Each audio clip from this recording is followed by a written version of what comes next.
सागर, सागर। अरे तुम उसे आवाज क्यों लगा रहे हो? मुझे बताओ, मैं मंगवा देती हूँ। तुम ना श्वेता एकदम चुप रहना। मैं उससे जो भी बात करूंगा ना, तुम बीच में मत बोलना, एकदम चुप रहना, ठीक है?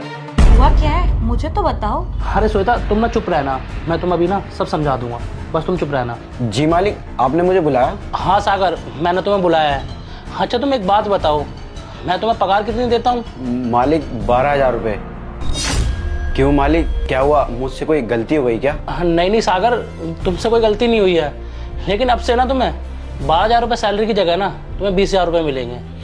20,000 रुपये? क्या मालिक, 20,000?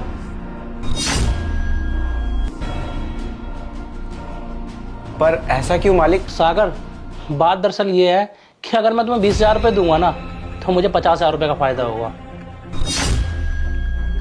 क्योंकि सागर, हमारे बॉस ने बोला है ना कि अगर हम 18,000 रुपये से ज़्यादा अपने नौकर को सैलरी देंगे ना तो हमारा 50,000 रुपये तक का टैक्स ना माफ़ होगा।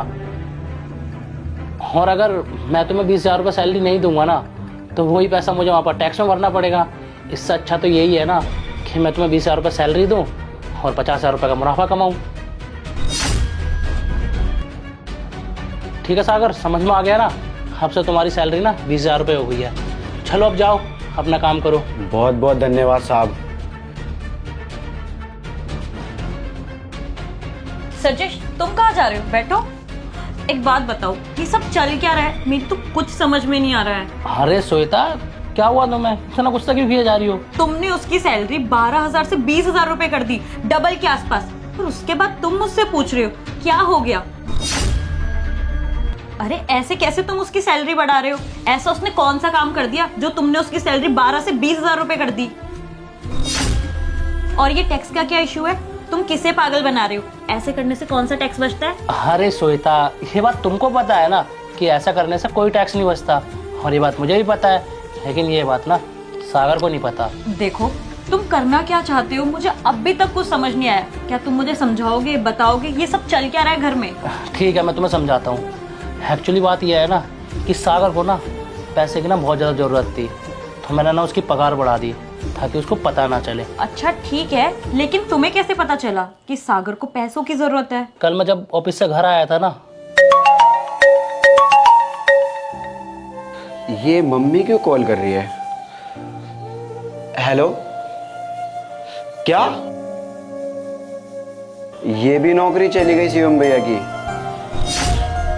अब घर का खर्च कैसे चलेगा और बच्चों की स्कूल की फीस कैसे जाएगी? और जो मुझे पगार मिलती है वो सारी पापा के इलाज में चली जाती है। माँ, अब ये सब कैसे ठीक होगा? माँ, आप ये क्या बोल रही हो? मैं साहब और मालकिन से पैसे नहीं ले सकता, वैसे उन्होंने हमारे लिए बहुत कुछ करा है। तो माँ, मैं साहब से पैसे नहीं ले सकता, अब आप ही कुछ देखो क्या करना है। अच्छा माँ, अब मैं फ़ोन रखता हूँ।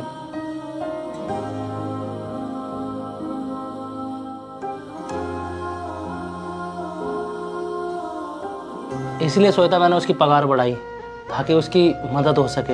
ये तो तुमने बहुत अच्छा काम किया। हमें ना हर जरूरतमंद की मदद करनी चाहिए, और सागर तो फिर भी हमारे घर में काम करता है। लेकिन ना मेरी एक बात बिल्कुल समझ नहीं आ रही, तुम ऐसे भी तो उसकी सैलरी बढ़ा सकते थे, उसको अच्छा लगता, लेकिन तुमने टैक्स वैक्स की बातें क्यों की? यार श्वेता, मैं तुम्हें हमेशा बोलता हूँ ना कि किसी की मदद करो तो ऐसे करो कि किसी को पता भी ना चले और मदद भी हो जाए उसकी। अगर वो चाहता तो हमसे डायरेक्ट आके पैसे मांग लेता ना, लेकिन उसने नहीं मांगे क्योंकि वो नहीं चाहता था कि हम उस पर कोई एहसान करें। क्योंकि सागर ये चाहता था कि उसे ना उसकी मेहनत और हक के पैसे मिले, इसीलिए मैंने ये सब कुछ करा। अब वो तो यही सोचेगा ना कि मेरा फ़ायदा और था, तभी मैंने उसकी सैलरी बढ़ाई है। इससे उसकी मदद भी हो गई और उसे पता भी नहीं चला। सरजेश, ये तो तुमने बहुत अच्छा काम किया। I really proud of you. मुझे तो बहुत अच्छा लगता है कि तुम मेरे हस्बैंड हो।